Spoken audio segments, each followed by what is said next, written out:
Episode 41, Winded City Countdown. We're back.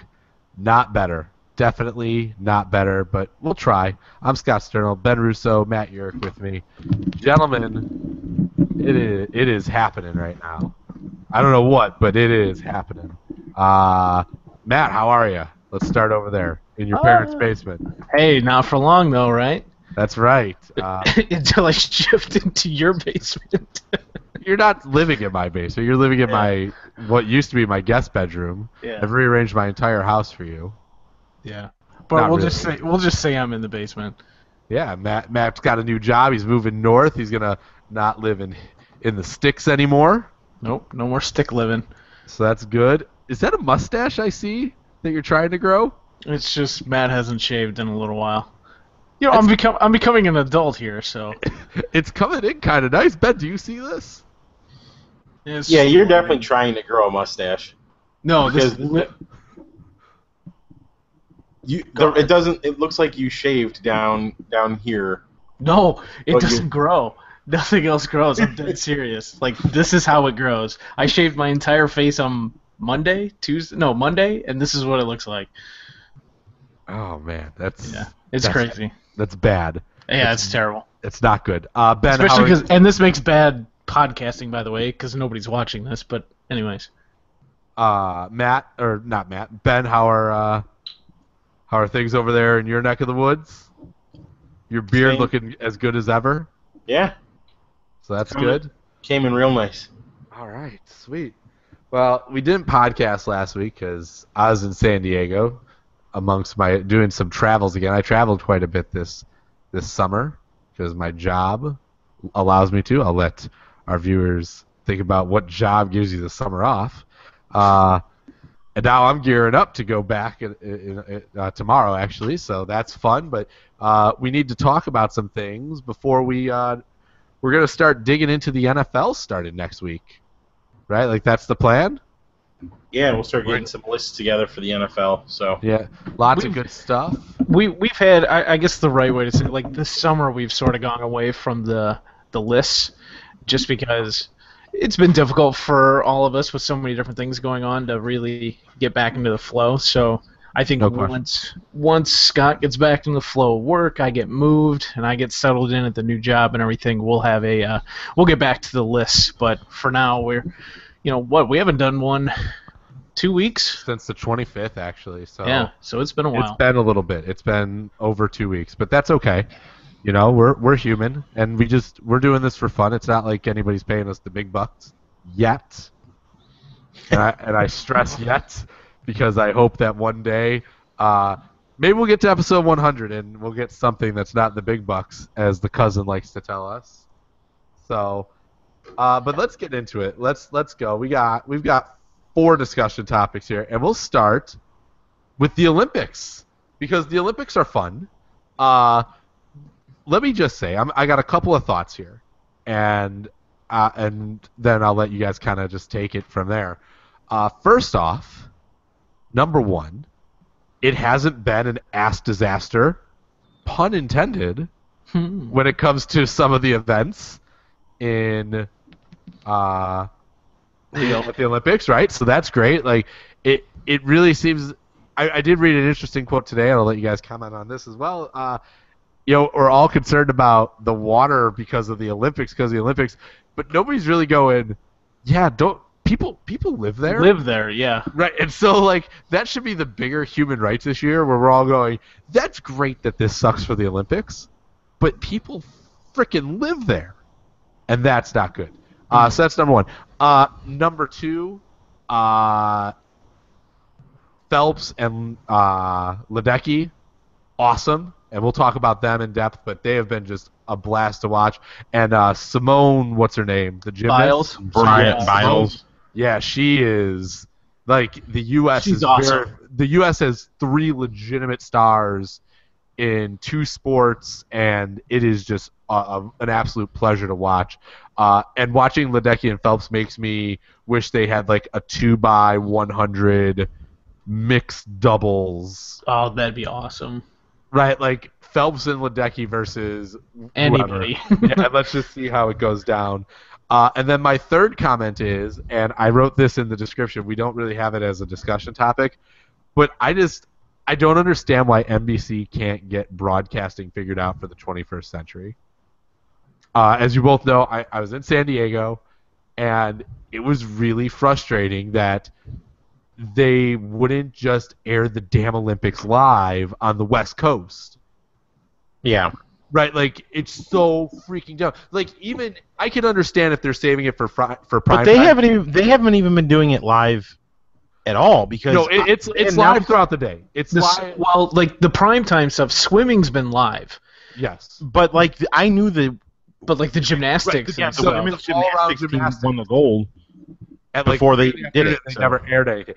So I get it. I understand that you're like thinking you're protecting stuff, but in this day and age, if I want to watch the Olympics, I'm going to. Even if I find out at 3 o'clock in the afternoon that the women won the Olympic all-around gold as a team, I'm still probably going to tune in for primetime. It's not necessarily for a lot of these events, at least for me, about finding out if they're going to win. Like, it's really fun. Like, I enjoy like not knowing, oh my God, are they going to win this medal? Like that's what makes these races fun and everything. But I would really just like to be able to watch these at my leisure, and I understand that people work and all that stuff. But come on, you're telling me that we can't throw the gymnast on at 3 o'clock in the afternoon and have it in the primetime package? People are going to watch it regardless. Like I don't know that you're losing viewership by not airing it during the day.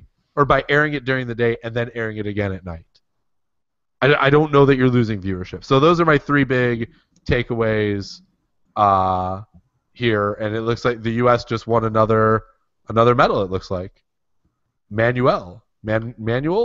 She just won the 100-meter freestyle. So good for her. But it's just unbelievable to me that that's happening. So there's the three things that I bring to the table.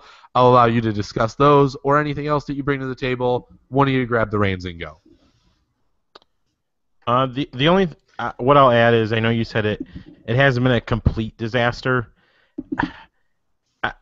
I guess it depends what you're considering a disaster. I mean, the fact that we have indoor pools turning green. That pool is not. I did not think that. I thought that's an outdoor pool. The diving facility is outdoors, I thought. Yeah, it is outside. Well, whatever. Put some goddamn chlorine in it. Like I don't agree. understand. I agree, but I can at least But then there's another pool that's turning green too, isn't it? The second diving pool is now turning green. So like, fix that shit. And then you have they had like the bus that was carrying the media that got shot up. Yeah, that was great. We've had that they did say it wasn't gunfire, it was rocks, but still. Yeah, okay. I mean if that makes you feel better. Well, what are all these bullet holes? Those are rock holes. Well, that's what they said. So. Well, I'm sure. And then I mean, you still have like all. I mean, I guess it was technically before the game started. You had like the members of the media and people getting robbed. Like the stuff's still happening. They're not gonna announce everything. I mean, you're gonna have to like surf Twitter to try and find like the other things, and I mean, you had enough people fall in the water, so we'll see how much water they drink over the next couple of days to see what diseases they get. So, but yeah, I mean, I guess yeah. All in all, it could have been way worse, right? I mean, I was expecting maybe a building. Yeah, I mean, nobody hit a couch again. Yeah. Seems like all the couches are out of the ocean that they're trying to row in, so that's good. No, I think the one thing that I've tried to do this year more than ever, because you always have like the gymnastics, the swimming are always fun to watch. I'm always a fan of the running stuff. I don't know why, because I can't run for shit, but I like watching the people run fast. But I've tried to watch a lot of the more like, and I don't want to say like obscure stuff. Like, like I watched a lot of the rugby. I've watched table tennis. Rugby sevens has been phenomenal, by the way. I've watched the fencing, which I got to tell you, not to, hopefully we don't have a lot of fencing people listening to this. That's a stupid sport. That is like the worst thing to watch because you see like people like fencing in like movies and stuff, and they make it look all cool and exotic, and it's nothing like that at all. Okay. Like it would literally be like me and you like it literally looks like people are just fighting for the first time ever. Like if we grab like sticks and they just like flail them and try and like poke. Well, And I'm and I could do this. Like I would lose because I'm fat and they would hit my belly. You know, it's an easy target, but Is it surprising that there's not like more really small people fencing? Right? It feels like that should be a sport where you want to make sure that you're tiny. yeah, but you want the reach. I guess. yeah, you need the reach, but you also want a small torso. So I would have guessed like people with long legs would be like perfect for this sport because you only get credit for a hit from the waist up. So you got a small torso, smaller target, you got the long legs with the bigger reach. And then the guy had his cell phone that fell out during fencing. That was ridiculous. That was hilarious. Yeah. And what's Yeah, up just- with those like light up helmet things they wear? Like, I think it counts for a hit. Like Yeah, it measures- tells you who got hit. but the thing is, if yours lights up, you get the point. Yeah. No, they were lighting up at the same time. Oh, I thought it was the other way around because I kept getting then you really had- confused. but they- it's really odd. And then it's like literally like for every time somebody like gets a hit, there's probably like 5 or 6 times they have to like reset for a simultaneous hit. Like, do they not have replay in fencing? Can you not like see who got hit first? Apparently, Yeah, it all happens so fast. So that's good stuff, Bennett. Any other Olympic comments? Table tennis. oh, That is yes. some stuff. I gotta tell you, I watched a Netflix documentary on. I actually think the girl who's representing the United States, like their best player, was like the key person in this documentary from like years ago. That stuff is crazy. Like number one, it's like unbelievable to see these guys like 30 feet off the table putting this spin, hitting it as hard as they are. But number two, like how does one become a table tennis star? It starts Like with how- a table in your basement and an unhealthy. Yeah, but like, where are the leagues? Like, what's the next step? Although you know what, you say that, but like those are like table tennis clubs are becoming really, really popular, like more in the mainstream, and so maybe It's a they've hipster sport. existed. Maybe like they've been there forever. We just don't know. But like I walked past one. There's one downtown off of like maybe it's like Michigan. There's one over there. Like it's called. But isn't it at the bar? No, it's a full table tennis club. Like they've got table tennis outside, they got table tennis inside, and it is literally just table tennis. But like you don't like it's not just like these people are like 30 years old picking up a game. Like these people are like 6 years old when they start, and it's like No, I understand that. So what I'm saying is maybe it's starting to come into the mainstream, and so we're seeing some of this stuff now. it's but it's a hipster sport. they've That's why it's been there becoming before. mainstream. Maybe. Yeah, table tennis, great stuff.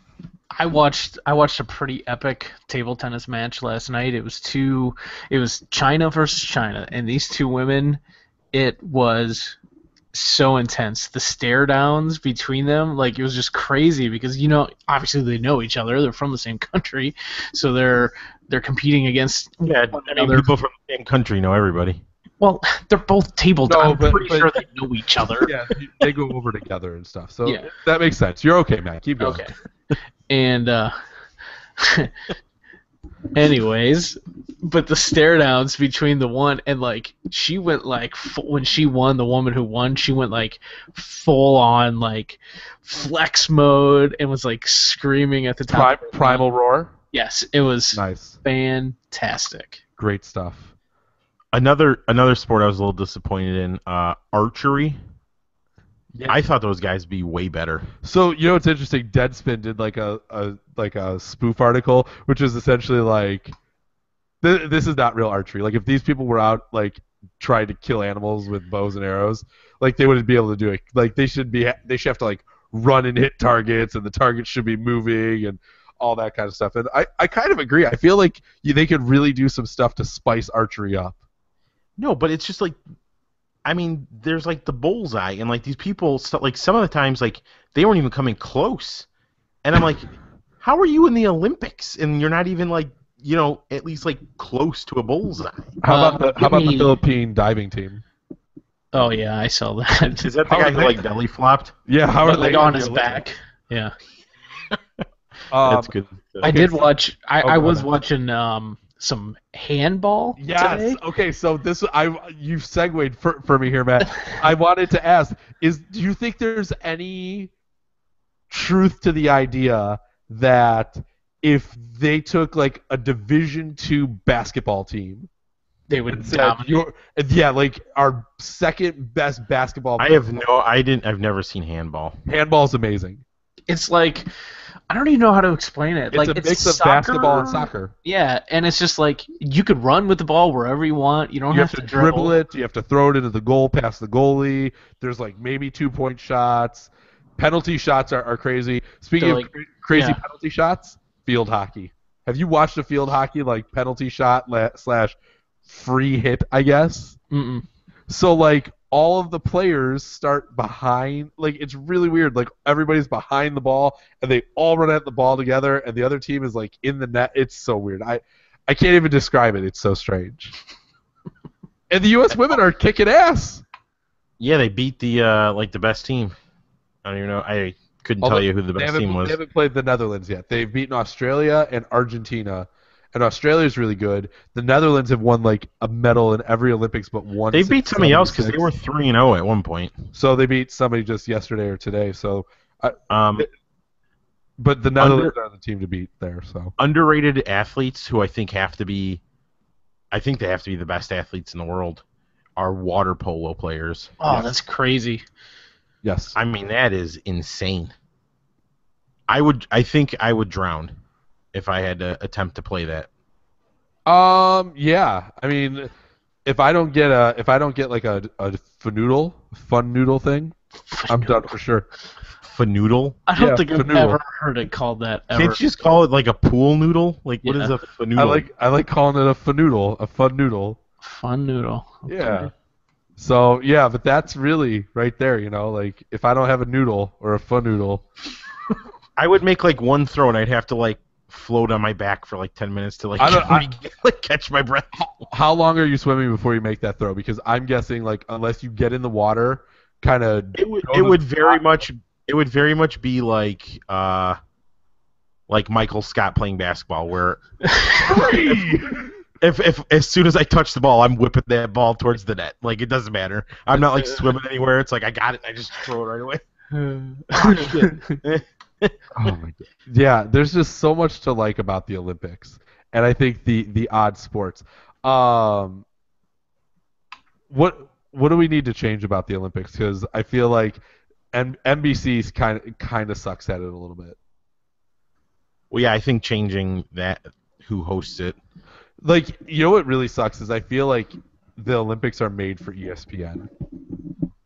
Like, the Olympics are essentially just everybody's gonna like really like be happy about it for 2 weeks and it's overcovered. Like, that's ESPN right there. Right? Like they like to buy stuff and then they like to overhype it and overdo it and have Stephen A. Smith yells about it for 30 minutes every day. And they also covering. Oh, go ahead. Sorry, go ahead. No, I was just going to say that ESPN also already has the platform with ESPN3 and the Watch ESPN app, and the fact that you can watch that on your Xbox One, on your PS4, you can watch it on your Chromecast. Like they have all that accessibility already built in. Right. Like it makes sense, but I think the Olympics are under contract with ESPN for like NBC for another. Probably like it was a long deal. 3 or 4 more Summer Olympics. Yeah, so, I think that's like 20, another 12 years. years. Yeah, it's a crazy amount, but it really does feel like ESPN should be the home of that. Besides just making everything live all the time, which I don't understand, like why everything's just not live all the time on all of their networks. I also think it needs to. I think enough is enough. You need to have like a 5-country rotation at this point. Yes. Because, for all these jokes and stuff we get with like Rio, and it's like, oh, who's gonna get Zika? Who's gonna swallow the poo water? Like, I get it. It's funny, but like in the grand scheme of things, it's really an embarrassment. Like, there's however many you want to pick. I don't care what it is. I'm just saying 5, but there's really only certain countries that should be hosting this because, like, the economic backlash of, like, Rio and, I mean, even, like, look at any country at this point. I mean, even at this, the Winter Games in Sochi, they built a whole town that's now vacant. Mm-hmm. Like like it's embarrassing to see. It's sad to see. Just what these countries are now going to go through, because of a 12-day sports tournament or whatever it is. So I love that idea, and I think you could do something very simply, like within that instead of a 5-country rotation, maybe go like to a 5-region rotation, and so you pot up or go to a 4-region rotation where like USA, Mexico, and Canada are a region, right? And I know South America wants to do it, but South America has so many, and Africa fits into this as well. Those 2 countries have so many other issues at this point that they have to work out before they can really host an Olympics, right? So well, you shouldn't have to build like all this shit. Like Agreed. Go somewhere that has all this stuff. So those 2 continents are just not ready to do it on a consistent basis, right? And I would actually be down, like if South America as a whole wanted to host the Olympics, that'd be okay, I think, right? If you wanted to say like, all right, Brazil, you're gonna do all of the swimming events, and Argentina, you're gonna host all the soccer, and you wanted to do something like that, so that like it levels the load in those. Well, parts and it of the makes world. sense. Yeah, like certain areas that already have that infrastructure built in. Right. Well, the problem you have there is then you have like the opening ceremonies and all that crap that you really can't do when everybody's but scattered across country borders and stuff like that. So. But the South Americans or any region could then like be like, all right, so we within our region we know we're going to get one Olympic every 5 years, right? Well, okay, how do we work this out, right? So you can kind of do maybe like South America, North America, Western Europe, Eastern Europe, and then the Asian area of Japan, China, and South Korea, and you do it all like that, and so so there's Olympics every 2 years, so like Asia gets it first, and then Eastern Europe, then Western, then North, and South America, and you just cycle that through all the Olympics. Like I think you could easily do something like that. Yeah, well, I understand what you're saying, but I guess what I'm saying, like you're saying they'll do swimming in Brazil and basketball in Argentina and soccer somewhere else. Like, I'm just saying they could do that to that, like, so that like South America and all them, they get the Olympics, like so that region gets it, because that's the only feasible way I see South America ever hosting an Olympics for the next 50 years. Well, couldn't they just like keep up with what's in Rio and then just use those facilities again? Well, right. So like in this scenario though, like Rio could then host like the opening They ceremony. should be able to host everything. Like that's the thing that I don't understand is like these people built all this crap already, and like there's just, I mean, like look at Sochi. They have an Olympic village already built. Like all you have to do is maintain it, and then in like 12 years you can have it again or something. Like it doesn't make sense that we keep going to these cities and they have to build all these new goddamn buildings that could just be used. I mean, I think we said it before. I don't know if we talked about it on the podcast or if we were just talking to it with each other. Like you look at like a state like Texas that has like 1 million stadiums and whatnot. Like that's a perfect place that can host it. That wouldn't require a city or a state or a country to just put billions of dollars into building something when they have football stadiums and baseball stadiums and all kinds of fields that you can use for whatever you need. All good points. Matt, you want to jump in before we move on out of the Olympics here? Just real quickly, my complete and utter fascination with Michael Phelps as of this, I mean, I already knew he was great. I mean, we all knew that. I remember in 2008 watching him go for, what did he get, 8 gold medals in 2008? Was that what it was? I think that is. Didn't he get 9 one year? I don't think he got 9 gold, though. I think it was 8, because I know he got his last gold medal that year was in the relay, and it was like so unbelievably close. But anyways, the things he's able to do as a 31-year-old swimmer, which 31 doesn't, it's not old obviously, but in the swimming world it's pretty old, and he's just utterly dominant. It's unbelievable. Like tonight, Thursday night, he won another gold. He's right now, as we're recording this, he's on the verge of swimming another semifinal to be in the, I think it's a 100-meter fly or something. He, by the way, quick interjection, he won 8 golds at the 2008 Summer Olympics. And then everybody thought he took a step back in 2012 because he got a silver in one of the events, because I think that was the one that Lochte beat him. So, but just the things he's able to do, he's I mean, there's no doubt in my mind he is the best Olympian ever. It's not even close. Yeah. I texted you guys the other night. He is the only. He's the only Olympian with double-digit gold medals. Well, yeah, and he's got, 21, 22 now? Yeah, 22. And the Tonight he next got 22. And the next closest is 9. Yeah. That's unbelievable. It is. It's absolutely unheard of. I don't even know what lane he's swimming in here. He's in 5. Oh, okay. So he's not swimming a Strauss race, but he did just swim another race. Yeah, it was 37 minutes. Yeah. He's gonna win it. Did he just do it? Second. Unbelievable. Unbelievable. He just swims. He swims one, and he just keeps on going. Guy, Who won? the Italian. Oh, that's all right. So they race what, tomorrow night? The finals will be tomorrow. Yeah. So, one last sport that's awesome: beach volleyball. Yeah, regular volleyball is great too. Oh yeah, regular volleyball is. Wait, insane. so this was just a semifinal. This wasn't the actual. Mm-hmm. Yeah, it was just a semifinal. So He was only the 100. He was last at the turn. In the first 50 meters, he was last. That's crazy. So, all right.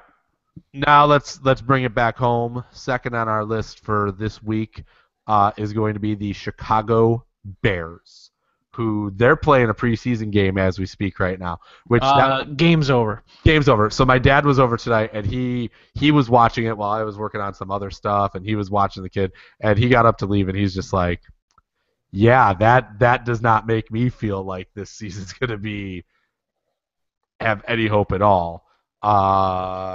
Matthew, you took in more of this game than all three of us combined, I'm pretty sure. Yeah, I watched almost 3 full quarters. I hate admitting that. I was just. Do you hate admitting that, or do you hate yourself? I probably hate myself more. It's just that need for football in my life. Yeah, hold on, Matt. One quick thing. Aroldis Chapman just threw a 3-pitch 9th inning. Jesus Christ. Seriously? Yes, he did 3 pitches, 3 outs, and they're going to the bottom of the 9th. Wow. This is great. So if they don't score a run here in the 9th, like, he's still good to go for the 10th. That's nuts. I know he doesn't like coming back. Well, 3 pitches, I don't think he'll mind too much. Yeah, I think he'll be all right. All right, so Matt, you hate yourself because you watched 3 quarters of preseason football for a bad football team. Mm-hmm. It's hard to gauge any of this stuff, obviously. We all know that. I mean, for your dad to be like, and I'm sure, like, when I talk to my dad tomorrow, he'll be like, Bears look like shit. It is what it is, whatever. It's preseason. Offensive line looked pretty bad. Cutler looked like angry Cutler in the first series, which is pretty funny. There's a pretty good Vine out there. I retweeted it. You guys will have to check it out, of him, like, mimicking a gun in his hand. And like he's looking at the sideline. I don't know. It's kind of funny, but they couldn't get anything going. The defense looked pretty bad. I don't know. Their pass rushers didn't look too awful. Willie Young looked pretty good. Got to see a little bit of Leonard Floyd today. He, whatever, still needs to get stronger. But I'll be more concerned. And even at the third preseason game, if they look like shit, they look like shit. I'm not gonna get too worried about it. I think the main thing is week 1 against Houston, and then you could just go from there. We Ben and I got into this the other day, and Ben, you are of the opinion that this is just a throwaway year, correct? No, I don't think they planned for it to be a throwaway year. Okay. Do you think it's ridiculous? I'm not asking what they planned. I'm asking you did you think this was going to be a throwaway year? I thought they were going to be at least a 500 team. Okay. Possibly better. All right. So I'm going into this year and have, like, for the last 2 years, like, I kind of looked at them the way I looked at the Cubs after they, like, when you knew it was bad. And you're like, all right, well, this is horrible. And so I'm just not going to really worry about it or partake in it at all. And so I think it's a throwaway year. So I don't know that any of this actually matters outside of hoping that it gets us closer to a championship. My problem with, and I understand what you're saying as far as the throwaway year, and I just want to, I don't know that my point was coming across correctly. Like, I understand what you're saying about the quarterback position, but like, you're not gonna go out there and spend the money that they did in free agency and bring in these guys to not think you're going to be. Again, I'm not saying that they think they're competing for a Super Bowl, but I think for sure their plan was to be competitive, win 8-9 games and maybe back into the playoffs or something like that. I don't think they're a playoff team at all, but I just think the way that they were being built and to build up this defense like this and then try and find a quarterback to make it all work just doesn't make sense to me. Like, you're just doing exactly what you did beforehand when you were trying to build up that defense. Hope to God you just found something on offense and it didn't work and you wasted, again, probably one of the better core defensive units we've seen in the NFL. The way they did everything made it seem like they're going for it this year and they'll continue to build. I don't like the thought that, there's a throwaway year and then we'll try and find a quarterback, because there aren't that many quarterbacks and there's still so few coming up through college. I mean, every year there's going to be less and less, I think, just the way the position's working out. Matt, what are your thoughts on all this? I definitely agree with Ben's point about the quarterback thing, and shameless plug on my part, I have an article about that coming out on Saturday for today's Big Skin about that very reason. Like, in the NFL, I mean, if you look at the money that got thrown around to below average quarterbacks this offseason, like the money that Sam Bradford got, that Nick Foles got terrible money. Chase Daniel got unbelievable money to be third string. I mean, best case scenario there is he's third string because you got Bradford, you got Carson Wentz, and then him. Well, they said Wentz is basically going to be a red shirt this year. So, but apparently he looked fantastic tonight. So whatever. But but the Bears as a whole, I think they don't think it's a throwaway year. Obviously, I don't think many teams in the NFL can operate that way. It's obviously not like baseball or anything like that. But I think it's a throwaway year. I think at best they're an 8-8 team. There's just this bad combination of they're really young in some areas, they're old in others. Color's fine. The three of us have never really had that big of an issue with him, but it gets to a point now where you know what he is. We've known what he is for the last 5 years. You need really good. Your defense needs to be outstanding, or you have to have an offensive line that is the best in the business that can open up holes for your running game, and they don't have either of that. And I know tonight it is what it is, and it's preseason. The offensive line looked like garbage. They looked so bad. And that's probably the product of Ted Larson playing center for the first time in quite a while and them trying to just get a good feel because with Grasu out. But I don't know. They didn't look good at all. So I get all of that you're saying, and I still argue with as far as the quarterback position goes. If there's not a guy that you like in the first or second round, it's irrelevant. Mm-hmm. And I know you need to find that quarterback. I know you need to have that guy. But Cutler's fine for the next 3 years. So you have this upcoming offseason and one more after that, I think, to find a guy. And obviously it's not a foregone conclusion, but I think it's pretty clear at this point Alshon Jeffrey's not coming back. So I agree. Now you need to find another wide receiver, and your only true, legit wide receiver is a guy who hasn't played a snap in the NFL at this point, regular season. So, great, Cutler's fine, but now you're back into next year is who's he throwing to? You still don't have a tight end. You have Zach Miller, who probably will be hurt at some point early in the season because that's basically his entire career. Kevin White is basically a 25-year-old rookie at this point. You're going to lose Alshon Jeffrey. So what's the point of this? Okay, you have Cutler for 3 more years if you're not going to have a team around him. You should have been planning, Pace. I could be mistaken, but didn't Pace not say he'd like to draft a quarterback every year in like his introductory press conference? And he's 0 for 2. And you know, Scott, you said, well, then they'll just draft one next year. But is that not the same thing they should have just done then the last 2 years? Or would they not just be forcing the issue of having to draft a quarterback? And before you say, well, they weren't in a position where they needed a quarterback, Cutler's been hurt, Cutler's been bad. Like, to say that they don't need a quarterback, I think, is flawed.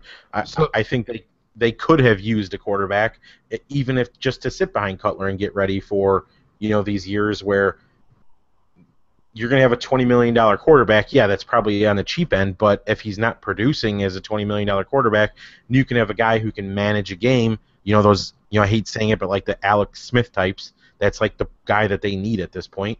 And now you have all that freed up money to go out and get, you know, additional pieces along the offensive line, defensive line, whatever you needed. So, you're probably right in saying that this isn't a throwaway year. They don't look at it as a throwaway year, but I get the I don't know. I just get the feeling that they know that they're not winning the Super Bowl this year, and they're not winning the Super Bowl next year, which means that this offseason has to be the offseason where you go get the future that is Jay Cutler, because that's it. Because if you're expecting that, you're just forcing the issue, like you said they shouldn't have done the last 2 years. Well, right, but again, there's a difference though between, like, they had other needs, right? Like they had to. I don't know that Kevin White was. If it's a throwaway year, these last 2 years, how can you say there's a need? Because the other positions warrant themselves to get on the field before quarterback. We've seen that quarterbacks can sit on the bench for 2 years, and their impact isn't felt for some time, right? Like, it's okay that they sit on the bench, and then they'll play in 2 years, right? Whereas, so if they don't play, like, they're still gonna be ready to go in 2 years. Whereas a linebacker, you need to get him reps on the field. Like, no other position on the field warrants itself to sit on the bench and wait for 2 years. Who's sitting on the bench for 2 years and coming out? What, as a quarterback? Yeah. Go through the league. I mean, some of the Aaron Rodgers, for one, has sat on the bench. And he sat behind who? That's a terrible comparison. Okay. So, give me the last guy that sat. But here's the thing, Scott. Then Green Bay forced the issue because they knew they needed a long-term answer for quarterback. So shouldn't the Bears have done that then? I mean, that's exactly what I just said. So not if the right player's not there. I mean, again, you're right. They may have to force the issue this year, but I would rather. But they were going to have to force the issue anyways. Right, so if they have to force the issue this year, that meant they were going to have to force the issue at any point, but at least they waited until this year and maybe can get the guy that they think could be the future. Which is who? I have no idea. I have no idea. But then you're essentially saying that there's no quarterbacks coming out of college ever. At this point, there's really not. Then this goes back to an article that Matt wrote a while back. That's just not going to get published. Right. But that's my point is the NFL sucks then. And that's it. And the NFL is 5 years away from being a damn dumpster fire with no quarterbacks that can throw a football. Well, it's a problem because, I mean, all these guys, college football realized within the last 6-7 years, probably even longer than that, how valuable the spread offense is. Quarterbacks are more athletic. You look at guys like, I can't even think of, like a lot of these guys. I was watching Hard Knocks the other night. You look at Jared Goff. Jared Goff has never called a play in the huddle in his life until he got into the NFL. He didn't call plays in the huddle in high school because they ran a spread. And they just run a hurry-up spread offense. You get the signals from the sidelines, and you go from there. And so this is what quarterbacks do now this is what high schools do and colleges do particularly to keep the stress off a quarterback. You don't let them learn a full playbook. It's just, you're going to look over here, I'm going to have a sign up. This sign with Scooby-Doo on it means this is the formation. The next sign means this is what our play call what our alignments are, all these variable things, and then everybody just looks. So these guys aren't, I hate saying they're not smart enough, but in a sense they're not smart enough because they don't understand it, and NFL offenses can't work that way. And that's the problem, because a lot of these guys don't even play under center in college anymore. Like, these guys have to spend like the first part of their rookie mini camps and OTAs learning how to take snaps from under center. Which seems like so easy, but it's a difficult thing if you've never done it. So the question then to you, Ben, is this: either the Bears are screwed no matter what, as is the rest of the NFL, or there's eventually going to be somebody in the Bears, when that time comes and know they have to go get him, do everything they can to go get him. Again, I still think they should have, at some point in the last 2 years, it didn't have to be a first-round pick. I would have taken Goff gladly. I didn't want Wentz that high. I didn't want Lynch that high. If you were going to get Lynch late in the first and trade it down to get him, to get extra picks, I would have been fine with it. I'm not a huge fan of him, but he's a guy that could have sat there for 2 years and come in and eventually been your Jay Cutler replacement. I mean, I still, looking across the board, I don't think there's as many of these quarterbacks as you think there are that just sat there for 2 years and came in and performed. I mean, I really don't. I'll make that my offline project for I'm sure week. There's a couple, but I would venture guess. And again, I'm not talking about like I can't really count Tom Brady because he was, what, a 6th-round pick? Right. It's hard to count him because he wasn't drafted to be the future, A starting and then he quarterback. just ended up being the future. And if you really look, I mean, just off the top of my head, I mean, go across. Buffalo has Tyrod Taylor. He was a late-round pick who I don't think anybody projected as anything. Miami Dolphins, Ryan Tannehill, 1st-round pick. Believe he started as a rookie. Could be mistaken. New England Patriots, obviously Brady. The Jets had Geno Smith, who was a 2nd-round pick, who they started right away, and then went with Fitzpatrick. I'm looking at the starting, just list of starting quarterbacks right now. Like most of these weren't guys who were drafted. Like, guys who are later round picks that are starters now are guys that were sort of thrust into the position, not groomed for the position. Like, you look at Kirk Cousins. Prime example. RG3 sucks, so they played Kirk Cousins. They weren't like, well, we're going to develop Kirk Cousins behind the great RG3. And even a guy like Blake Bortles, I don't think Bortles started from day one, but it was just like, they're Jacksonville. He's the number 2 overall pick. He's going to play within his first year. And yeah, I mean, I'm just looking at a bunch of these other guys. There's a lot of the same. There's a lot of that. None of these guys that I'm looking at would you ever consider developed. Brock Osweiler is probably the closest to that. And the fact that John Elway did not re-sign Brock Osweiler should tell you everything Osweiler you need to know was, about what, him. a 3rd-round pick, 4th-round pick? Yeah, 3rd or 4th, somewhere in there. So again, that's, I think, was a good position.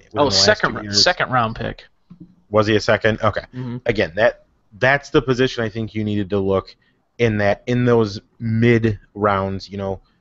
2 probably was a little high, but 3rd, 4th round, I think you should have taken somebody and started to develop them for this exact situation, because at this point, Cutler is not getting any younger. He's not going to be here forever.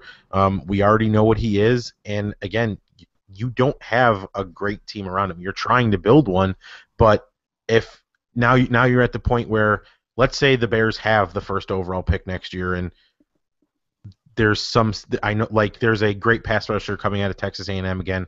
Myles Garrett, I think, is his name, or something like that. Let's say he's on the board, but now you're in a position where you need to get that quarterback for the future. Are you then going to waste that pick on Deshaun Watson or whatever the hell his name is from Clemson, or another? You know what I mean? Like, that's the position you're in now. You don't have that Dak Prescott or somebody like that. And again, I'm not saying these guys are going to be all-world guys, but at least at that point you can go, we have a young quarterback we're grooming. We have Cutler for 2 more years. We can take the best player on the board. rather than force the issue of taking the quarterback. All right, so this conversation could go on for a while. Windy City Gridiron, no relation to Winded City Countdown. Good folks over there. Good folks over there. I know a couple of those guys. They have a whole article up with why the grooming thing is a myth, essentially. And the only two that were truly groomed were Carson Palmer and Aaron Rodgers. Who wrote this, by the way? Do you know the names? It is Patrick BR. Okay. So, but there were a bunch of guys that were day one starters, and then there were a bunch of guys that came in at some point during the season, and then a couple guys that were surprises. So, I mean, so it's not necessary. It happens, but it's not frequent enough to say that it's best practice to do that. So, again, I just ultimately sit here and say they're gonna have to force the issue at some point, so you might as well force it when the guy that you want is there. But I understand what you're saying, though. I mean, if you have an early pick, it's not necessarily the guy you want, but can you risk not taking the quarterback then? Right. This is what you need to know about the quarterback positions coming out next year. And obviously, I think the only person that they're projecting, at least over the next 2 seasons, as a lockdown guaranteed number one overall quarterback is the kid from UCLA, Josh Rosen, who is a true sophomore this year. So he's got this year and next year, assuming he comes out after his junior year, and he doesn't completely stink these next 2 years, he's the guy. But the number one quarterback, Deshaun Watson, right now, he's going to be a first round pick, but grades anywhere from first to third round. So, and then the second best quarterback is Brad Kaya from Miami, who I've watched a lot of him because obviously I like Miami. I don't see how he's a first round quarterback. Yeah, I read something about him the other day too, and I was pretty shocked that he was considered that high. Yeah, he's not. I mean, he's not that good.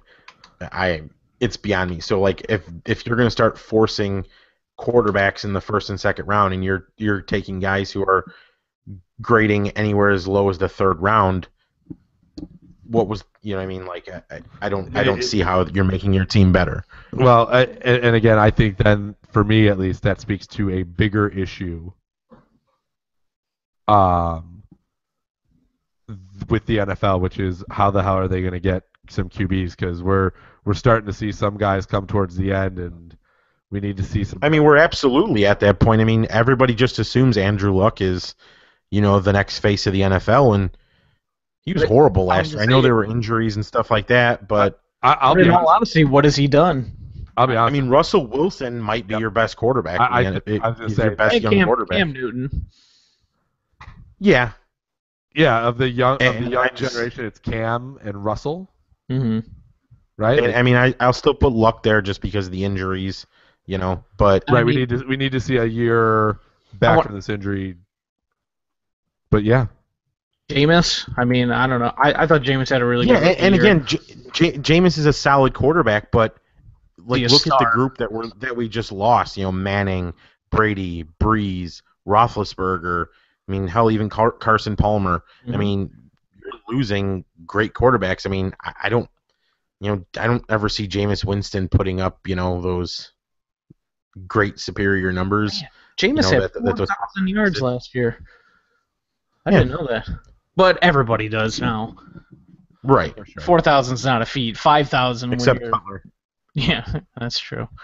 All right. Well, maybe one of our lists will have to be our top 10 quarterbacks under 30 or something like that.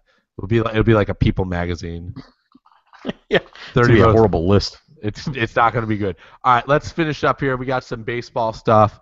Let's do the Sox first. Let's make it as painless as possible for our Sox fan friends. Do you want my quick take on the White Sox? Please. They bad. Yeah. That's about the best I could do there. Mine was poop emoji. Yeah, poop emoji indeed. I just don't know where they go. And I don't think I have an idea what they're going to do, but that's contingent on them actually being smart and moving those 2 pitchers that they have, but I don't know that they do That's it. a big if, yeah. There was a rumor going around that the Sox were offered essentially a king's ransom for Chris Sale, and they passed. What's a king's ransom, though? That's the thing. Nobody could say what it was. Because I also heard a lot that they had all these talks with the Red Sox, and the Red Sox basically refused to include any of their top 4 prospects, which is Moncada, Benintendi, and I don't remember the other 2 guys. But if they're not including those guys, what's a king's ransom? I don't know. I have no idea. But when it comes out, it's going to be it could be interesting and really give us some insight to who the White Sox are. To me, the right decision for the White Sox was to wait to trade these guys to the offseason. I think they should have moved everybody else. Anybody that could have netted you any sort of prospect, I would have moved. I would have waited for Sale and Quintana for obviously the reason being that you might get a chance for more teams to be involved, because at this point it was only the contenders that were really going to be making a move for them. And then you'll see guys who are major league, maybe already in the major leagues, could be traded as part of those deals. You don't see that often. Like the contenders aren't trading guys off of their 25-man roster as they're going for a playoff berth in the World Series. Right. But maybe this is the offseason. And again, I'm not saying it's going to happen, but let's say the Red Sox completely shit their pants, don't make the playoffs because their pitching is just awful. Like, do they consider trading Mookie Betts then in a deal for Chris Sale? You know what I mean? Like that's something you do in the offseason, not right now. Yeah. So if you're the White Sox, do you not trade him to the Cubs? Or do you? If you're a smart baseball person, you take whatever the best deal. Yeah. Right. It can't matter. Is it going to matter though? Because Kenny Williams is in charge. I think yes. Yeah. I think it's more Reinsdorf than Kenny Williams with going to the Cubs. But that's the thing though, right? Like, and I understand it would hurt. I really get that it would hurt to see Chris Sale go and win maybe a Cy Young or a World Series on the north side. But I mean, you're telling me if you're the White Sox and the Cubs come in with a package of Baez, Almora Jr., and who knows, maybe 2 other really good prospects. It would cost way more than that. Well, I know, but like Jimenez, you got to get those dudes, I mean, I think it would be like Schwarber. Schwarber plus maybe Baez or something like that. I think you're getting at least those 2 plus 3 of your top 5 or 6 prospects, however they want to rank them. Like a Jimenez, Happ, and somebody else. I mean, they need. I mean, that's what it would cost. It's not going to be Baez and Almora. I mean, I don't think Almora has nearly as much credit along the industry as Cubs fans want to, or people with the Cubs want to give him. I mean, the guy can't stay healthy. I mean, he's hurt again. So yeah, I think that's the package you're looking for, and I think that's what he probably deserves.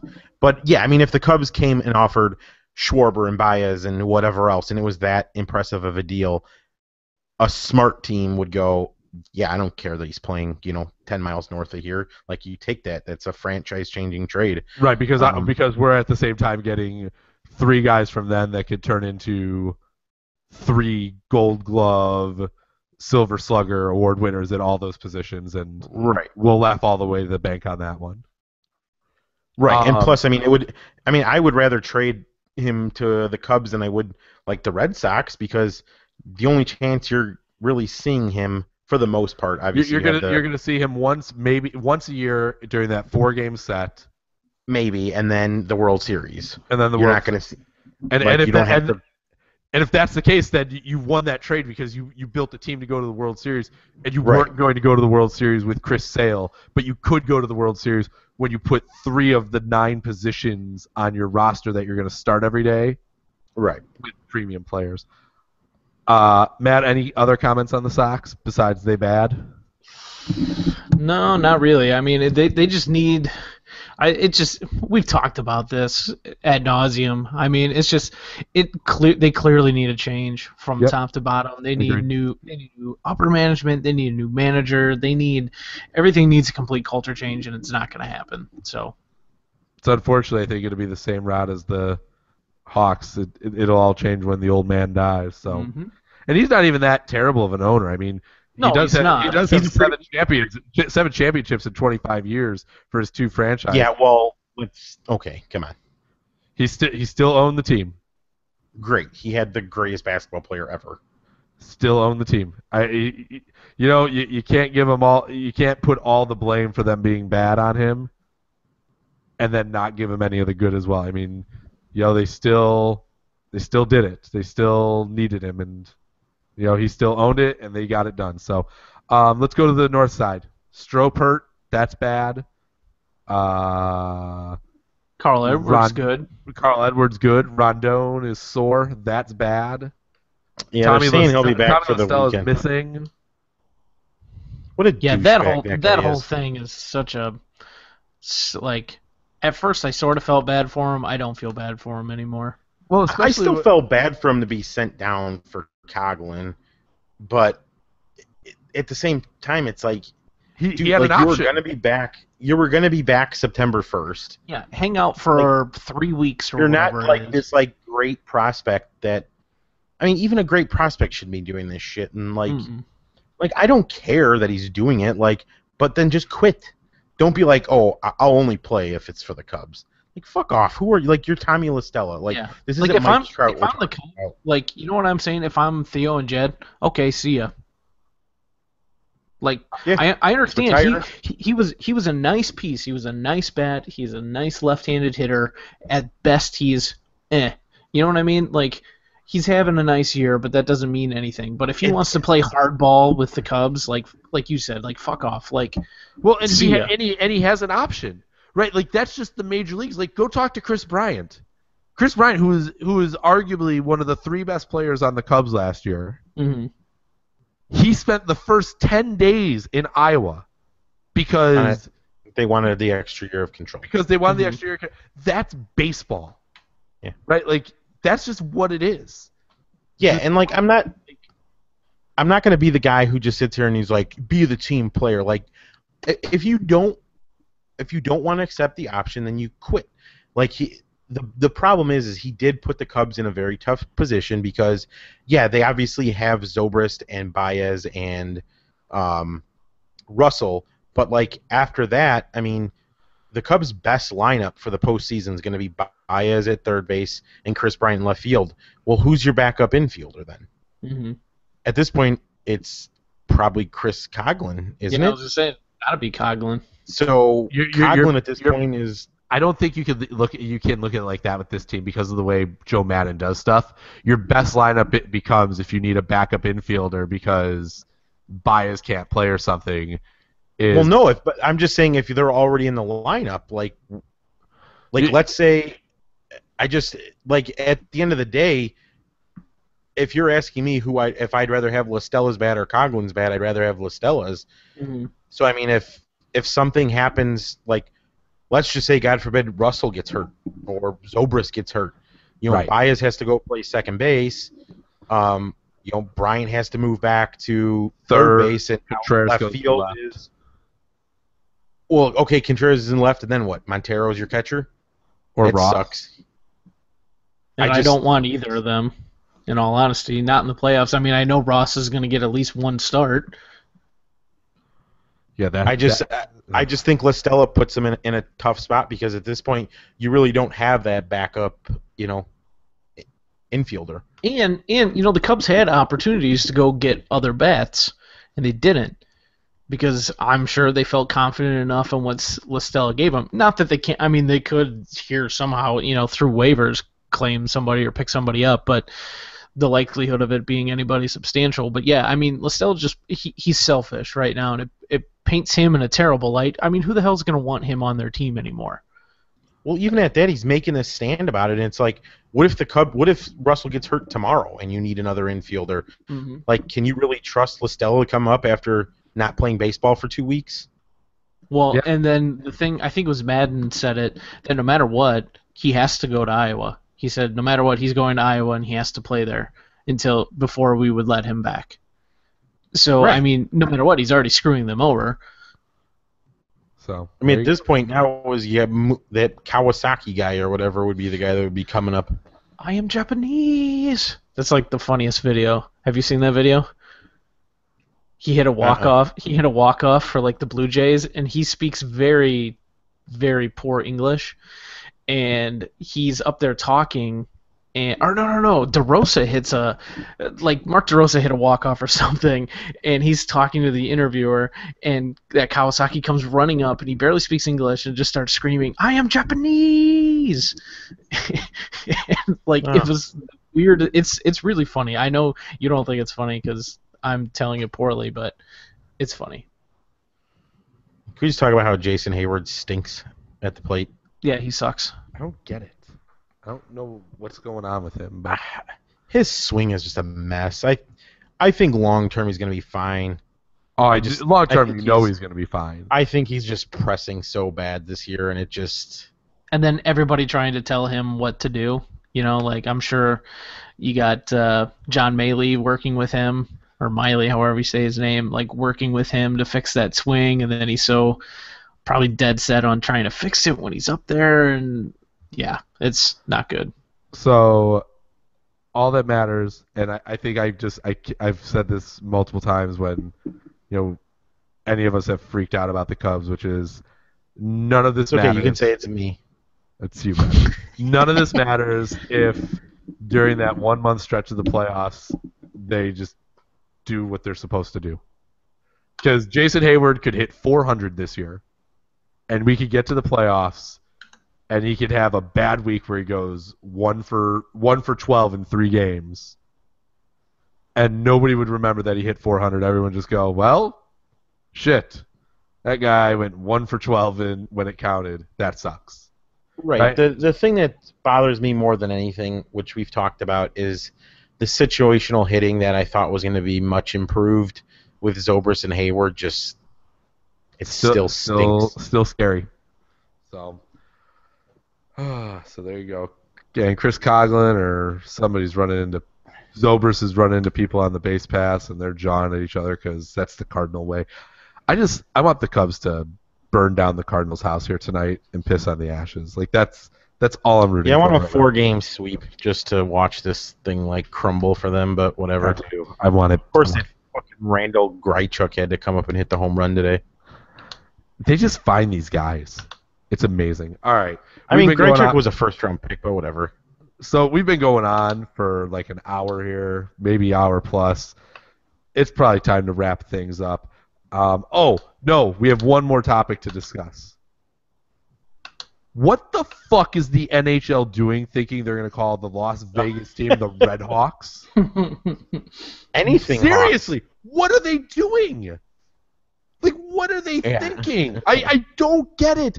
Like, McClure from the Committed Indian, he wrote something today, or he sent it into 670 Score, and he essentially said the Las Vegas Aces is sitting there for them. Right? Like, it has a hockey meaning to it because every team calls their guys that come up from the minors during the postseason run their Black Aces. Aces goes with the Vegas thing, right? Like, you can't go to Vegas and pretend like gambling doesn't exist. You got to embrace it. So it's there. Go with the Aces. Go with anything. How can you sit here? Because it's not even that the Hawks are we call them the Hawks. Other people call them the Hawks. Everybody calls them the Hawks. Around the league, they're the Hawks. They're not the Blackhawks. Is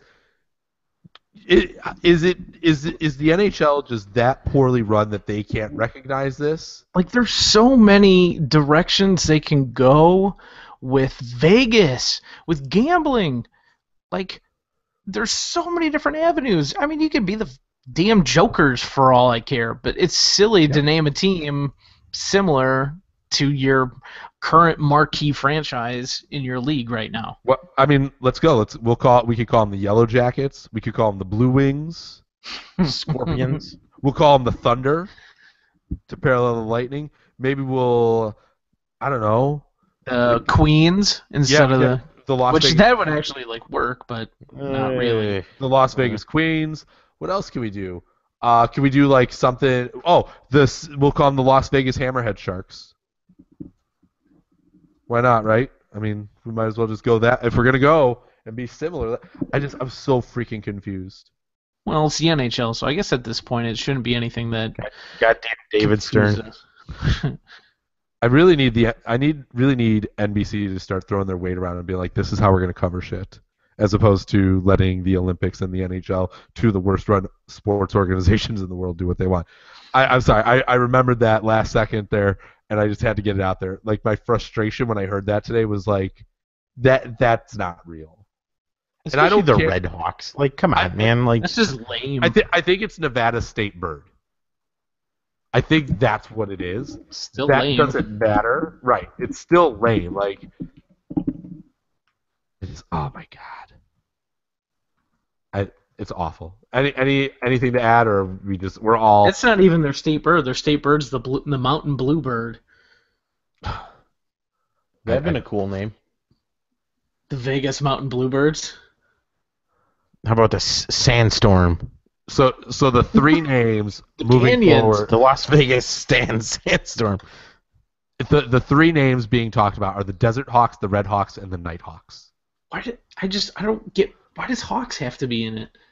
How about the Las Vegas 99-cent shrimp cocktails? The Las Vegas barfs. I don't know. Good one. And then Foley said Navy won't let them have, or Army won't let them have, the Black Knights. There's pushback on that, which I say, fuck you, do what you want. I know I don't sit here and go, man, the Black Knights really kicked some ass in World War II. Right? It just. Wait, you don't? Oh, is that just me? Apparently. Why don't you start being a bit more patriotic? We're really going off the rails today. What about the rattlesnakes? That'd be cool. And their mascot is Stone Cold Steve Austin, rattlesnake. even though he's a Texas rattlesnake. Yep. Whatever. And Yeah. as of 9:30 tonight, CBS Las Vegas is reporting that Bill Foley has confirmed that the three names we mentioned above are legit. Yeah, they will still be adding two more yet to be determined names to the list. Stupid. So what do we got? Hawks. Green Hawks and Blue Hawks. Sandhawks. The Gray Hawks. the light Black Hawks. Canyon Hawks. The Ace Hawks. The Black Knight Ace Hawks. I love it. We'll just get a little of everything in there. All right, closing thoughts. Matt, you're up. Life's about to get a lot different for me. For sure. In a good way. You excited? I am excited. I think Scott's got another mouth to feed. got to take that burden off my parents. Hey, Scott. Quick Yeah. question. How does it feel to be adopting a 30-year-old? Katie and I sat down and we really thought a lot about it. And we were like, you know what? The time is right in our life. We're ready to get a second Yeah. child that's 29 years older than our firstborn. We heard rumors that, Matt being in his 93rd trimester of life, that his parents were just going to finally get rid of this thing. And we're like, no, we're pro-life up here. And we're gonna hold on to Matt. That's a really poor taste joke, but I don't really care. It's all right. So, no, it's great. I'm really excited to, have to feed Matt's mouth. Matt's mouth. So I request that you Whoa. feed me by hand. we already talked about this, Matt. You know I will. Ben, Yeah. closing thought. Oh. Didn't know we were going here. No, I don't really have one. No, nothing tonight. Beat the Cardinals. Go Well, America. It's getting tough. They just walked. Molina got a slow roller base hit, and now they've walked guys. So it's 2 on, 1 out. So we'll see here. They did not bring Chapman out This again. Montgomery guy stinks. Well, he's got another 6 weeks to figure it out. So, but hey, here comes Greg Garcia, the great Greg Garcia, who's probably about to go down in St. Louis Cardinals gapper. war. But yeah, Yep. it's No, just, he'll get a 3-run home run here. So whatever. It doesn't matter. I hate the Cardinals. Hopefully the Cubs finish this off tonight in a positive way. All right, so for Ben Russo and Matt Urich, I'm Scott Sternal. Thanks for listening. iTunes, Google Play, Stitcher, all the places. Download it. It's awesome. We would appreciate it. And Bill Daly, don't fucking name them the Red Hawks. Have a great evening.